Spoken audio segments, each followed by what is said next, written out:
Hello students, आज की हमारी वर्कशीट है वर्कशीट नंबर 41।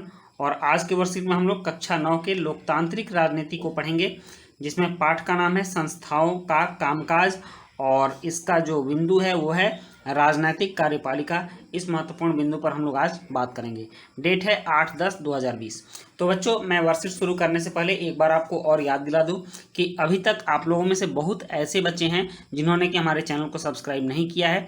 तो प्लीज़ सबसे पहले आप चैनल को सब्सक्राइब कर लें और नोटिफिकेशन के बटन को दबा लें। तब चलते हैं हम आगे वर्कशीट की तरफ। इससे पीछे के वर्कशीट में हमने केंद्रीय सरकार के 3 अंगों को पढ़ा है, विधायिका, कार्यपालिका और न्यायपालिका। और आज हमें राजनैतिक कार्यपालिका के बारे में, मतलब कार्यपालिका के बारे में विस्तृत रूप से जानना है। तो चलिए शुरू करते हैं। कार्यपालिका क्या है?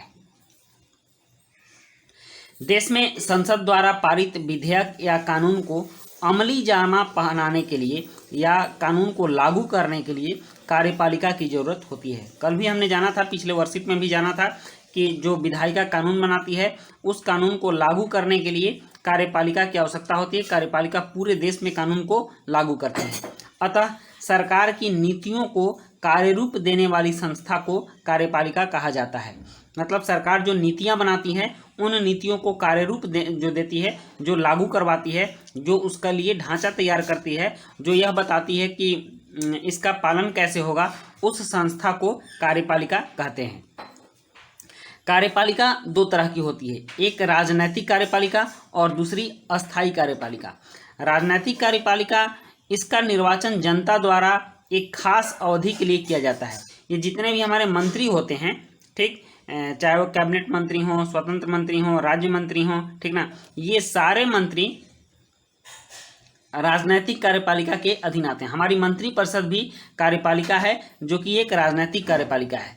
और अस्थायी कार्यपालिका जो हैं, ये लंबे समय के लिए नियुक्त किए जाते हैं। इनको अस्थायी कार्यपालक या प्रशासनिक अधिकारी, जिसमें IAS IPS वगैरह होते हैं, PCS अधिकारी भी होते हैं, या सिविल सर्वेंट या नौकरशाह, जिनको ब्यूरोक्रेट्स हम लोग बोलते हैं, ये सभी अस्थायी कार्यपालिका में आते हैं। और ये लोग लंबे समय तक बने रहते हैं। जैसा कि आप सभी जानते हैं कि ये अपने 60वें वर्ष में रिटायर होते हैं और सरकार में बहुत लंबे समय तक बने रहते हैं।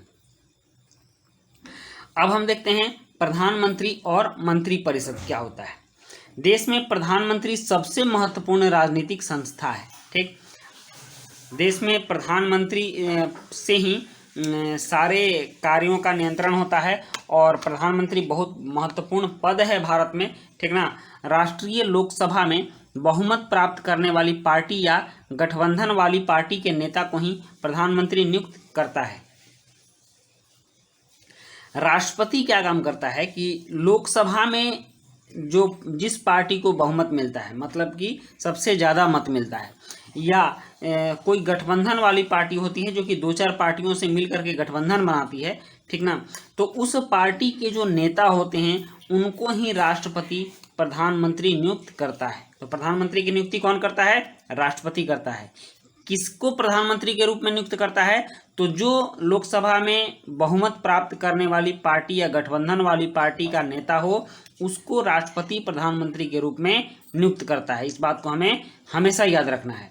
और प्रधानमंत्री की सलाह पर प्रधानमंत्री कहेगा तभी अन्य मंत्रियों की नियुक्ति भी करता है। प्रधानमंत्री कहेगा कि इनको शिक्षा मंत्री बना दीजिए, इनको स्वास्थ्य मंत्री बना दीजिए, इनको परिवहन मंत्री बना दीजिए, तो उन सब की नियुक्ति राष्ट्रपति प्रधानमंत्री की सलाह पर करता है, बशर्ते वे संसद के सदस्य हों। संसद के सदस्य मतलब राज्यसभा या लोकसभा में से किसी एक के सदस्य हों, ठीक ना, या तो राज्यसभा के हों या फिर लोकसभा के हों। तो संसद के सदस्य हों। अगर कोई व्यक्ति संसद का सदस्य नहीं है और वो मंत्री बन जाता है, तो फिर उसका मंत्री बनने के 6 महीने के भीतर संसद के किसी भी सदन का सदस्य चुना जाना जरूरी है। मतलब अगर वो मंत्री बन गया तो या तो राज्यसभा का सदस्य चुना जाए या फिर लोकसभा का सदस्य चुना जाए। 6 महीने के भीतर इस दोनों सदनों में से किसी एक सदन का सदस्य होना जरूरी है, अन्यथा उसका मंत्री पद समाप्त हो जाएगा।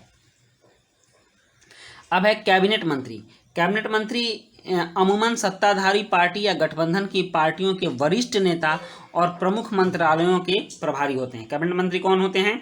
सत्ताधारी पार्टी या गठबंधन से जो सत्ता बनी रहती, सरकार बनती है, उस पार्टी के जो वरिष्ठ नेता होते हैं, बड़े नेता होते हैं, उनको कैबिनेट मंत्री का पद दिया जाता है और ये अपने मंत्रालयों के प्रभारी होते हैं।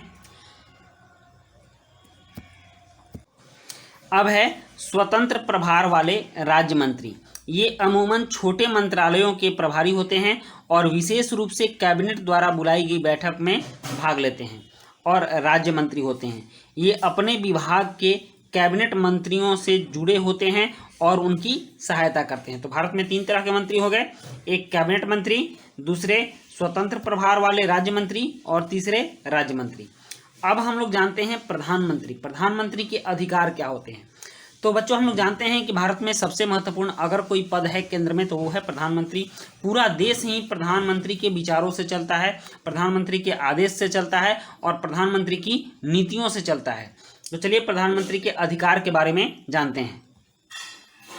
सरकार के प्रमुख के नाते प्रधानमंत्री के व्यापक अधिकार होते हैं, जैसे कैबिनेट की बैठकों की अध्यक्षता करना। कैबिनेट के जितने भी मंत्री होते हैं, सारे कैबिनेट मंत्रियों की बैठकों की अध्यक्षता प्रधानमंत्री करते हैं और विभिन्न विभागों के कार्यों में समन्वय करना, मतलब सभी विभागों को मिलाकर चलना, ये प्रधानमंत्री का कार्य है।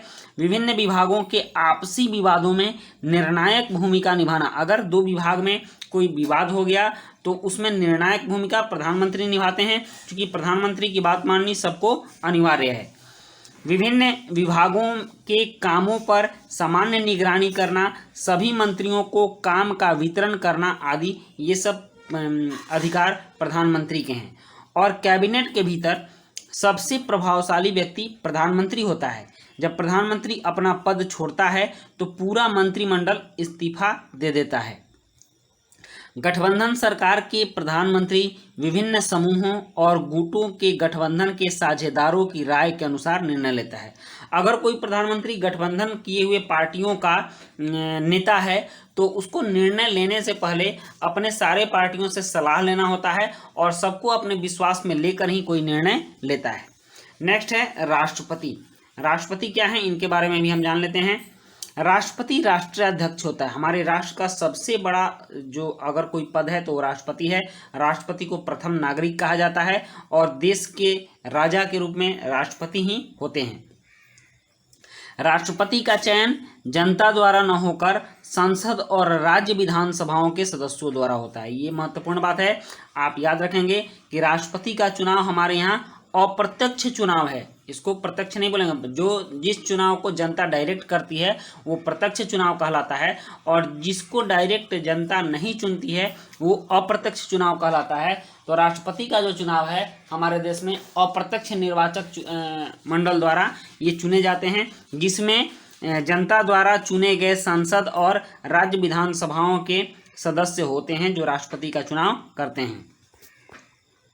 राष्ट्राध्यक्ष केवल नाम मात्र के अधिकारों का प्रयोग करता है, फिर भी देश के सभी राजनीतिक संस्थाओं के कामों की निगरानी करना, सारे कानून और सरकार के प्रमुख नीतिगत फैसले में मुख्य भूमिका निभाता है और सभी प्रमुख नियुक्तियां जैसे भारत के मुख्य न्यायाधीश, राज्य के न्यायालयों के न्यायाधीशों, राज्यपालों, चुनाव आयुक्तों आदि की नियुक्ति करता है और भारत के रक्षा बलों का सुप्रीम कमांडर होता है। तीनों सेनाओं का सुप्रीम कमांडर राष्ट्रपति होता है, थल सेना, जल सेना और वायुसेना।